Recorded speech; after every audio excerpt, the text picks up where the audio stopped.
Well, welcome to Horn Island. Enjoy the Horn Island Forgotten Isle World War II tour or the Thursday Island Garrison Town tour.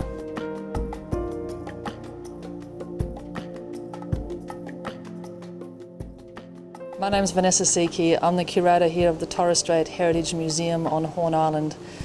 This museum is in conjunction with the World War II Forgotten Isle tour of Horn Island. Both experiences are not to be missed. In this museum you'll see large displays dedicated to the World War II history of Torres Strait, in particular to Horn Island, American, Australian, Army and Air Force and Navy. It is largely a collection that has been donated by World War II veterans who served here. Little box brownie photos are now largened photos. We've got posters, artefacts, maps, diaries, memorabilia. We do have over 300 interviews in our oral history database. So the museum is a collaboration, not just of myself, but of all the World War II fellows that have served here and have generously donated artefacts to the museum. We also have displays here on the pearling history of Torres Strait, for Torres Strait did grow up on the back of the pearl shell from the 1860s onwards. We also have displays here dedicated to the Torres Strait people with cultural artworks and artefacts. We also have the industries of the area today, like our beach demur and our culture pearling industry. All in all, the Torres Strait Heritage Museum is the largest collection of Torres Strait history and artefacts in Torres Strait at present. The Horn Island tour is the only one of its kind in Australia, as we take you in the steps of those who served here during World War II. It's where the officers were. They were coordinating the efforts on the 4 guns around them from this one central point. They're very crunchy. Bush tucker again, you can eat them. We walked around the village, 4 streets, and we were full by the time we finished our walk because there was 30 different edible plants in the village alone. So there is edible food here, it's just that we don't know what to look for. The Kawareg are teaching us their bush tucker so that we can pass the knowledge on to visitors. We came to Horn Island not knowing what to expect, and it's been an absolute revelation.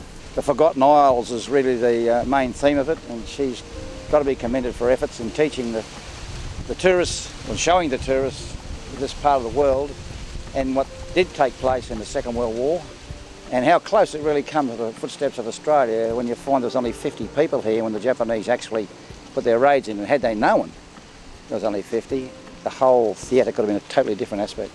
The Garrison Town tour of Thursday Island will take you down through the ages as we explore the Kawareg and their traditional history in this inner island area. I'm born and bred on TI. I've lived here for pretty much my entire life. I've been doing these tours for like 10, 12 years now. Basically, yeah, this is Gateway Torres Strait Resort's Garrison Town tour. We call it Garrison Town because TI at one time during the Second World War was literally that, exactly that, a garrison town, just all military that was in here. There you go. We've been operating these tours with just the one 21-seater bus for the entire 12 years. It's always been sort of a small groups that we've been catering for, sometimes very small, but other times all the way up to that 21-seater.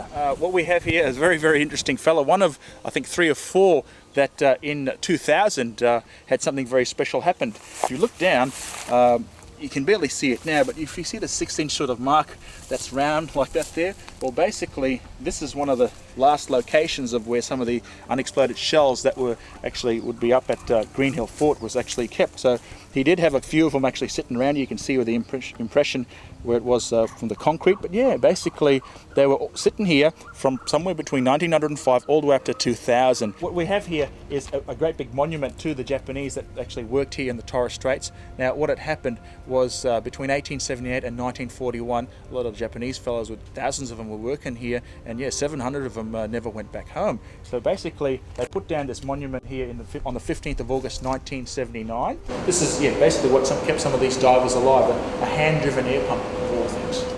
So this has pumped all that air down a long pipe. And if a diver was ill, that's another story out here, is what they would do is actually have to send them underwater for long periods of time to help them get over the bend. So yes, they would have to hand pump this thing for quite some time to keep one of these fellas alive. The history up here is amazing. You go to any of the islands around here and there's always a story, there's always something to find. It's just like you find something new every time you go out here, and that's one thing that you just don't hear of up here. It's amazing.